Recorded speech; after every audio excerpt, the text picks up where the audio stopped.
Hello all, a really pretty morning here in San Francisco, California, US.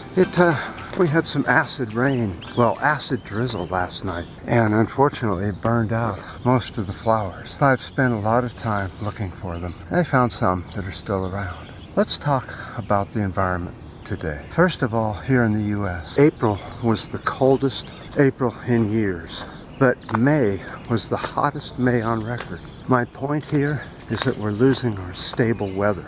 And if we lose our stable weather, we lose our ability to produce enough food for almost 8 billion people. Let's go over and look at this chart. As you can see, this chart kind of says it all. We're heating up, and we're heating up fast. But that's not all. Let's go look at these flowers for a second.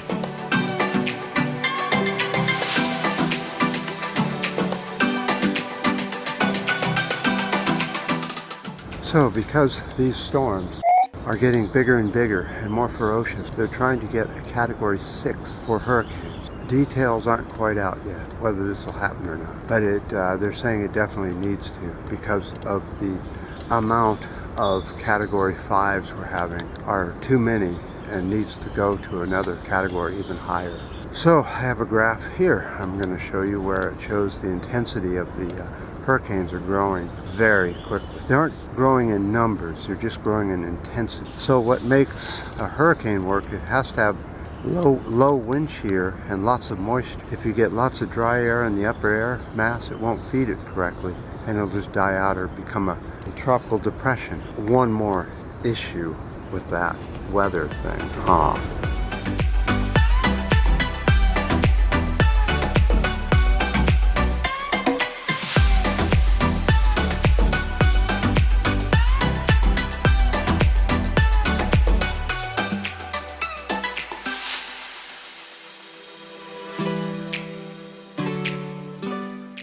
So, on another issue is plastic in the ocean. It's becoming so bad. It seems to be growing and growing and growing so fast that it has now been discovered in Antarctica and in the North Pole Arctic region. So Greenpeace went down to Antarctica this winter and took some samples, and out of all the samples they took, they found microplastic, fiber plastic, and regular plastic in all layers of the water.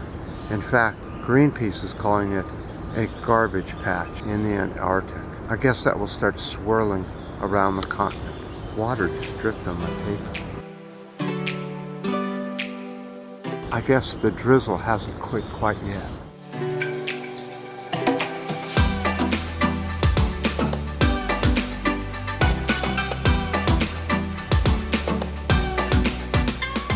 So, Greenpeace is trying to wake people up by calling for a sanctuary in both poles, both the Arctic and Antarctic. These need to be pristine, left alone areas. No drilling, no mining, and preferably no ships come in that area, or very few, and if they are, they're electric. You have water on there.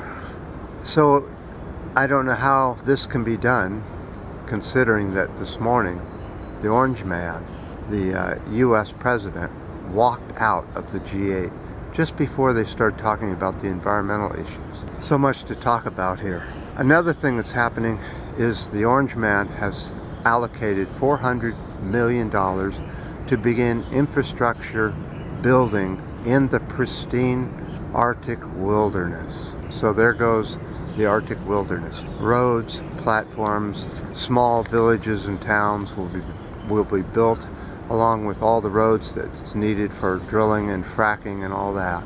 There goes one of the last pristine places on the planet down the tube. See, Russia's doing the same thing with a lot of their pristine areas, and so the Orange Man thinks that we have to keep up with them. This will give people jobs. Do you think losing one of the last pristine places on planet is worth a few hundred jobs? Really? Is that all we care about? Is money?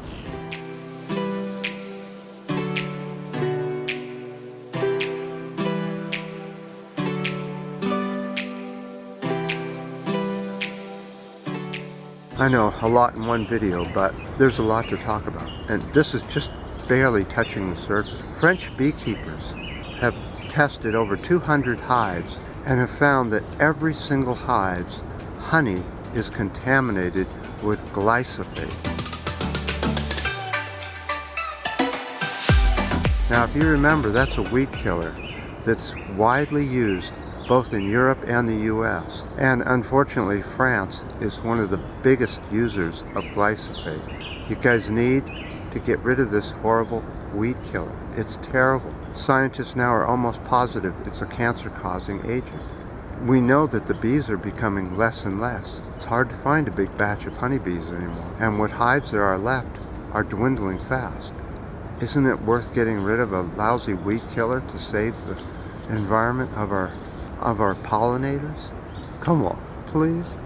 So it's very, very crowded, even though it's semi-overcast here in San Francisco with some on and off drizzle. The sheeple have been programmed that when it's summer you come outside, so it gets very crowded, hard to do a good video. But I really want to get this information out there, and I definitely do appreciate all the ups and the downs and the new subscribers, and especially your comments are always appreciated.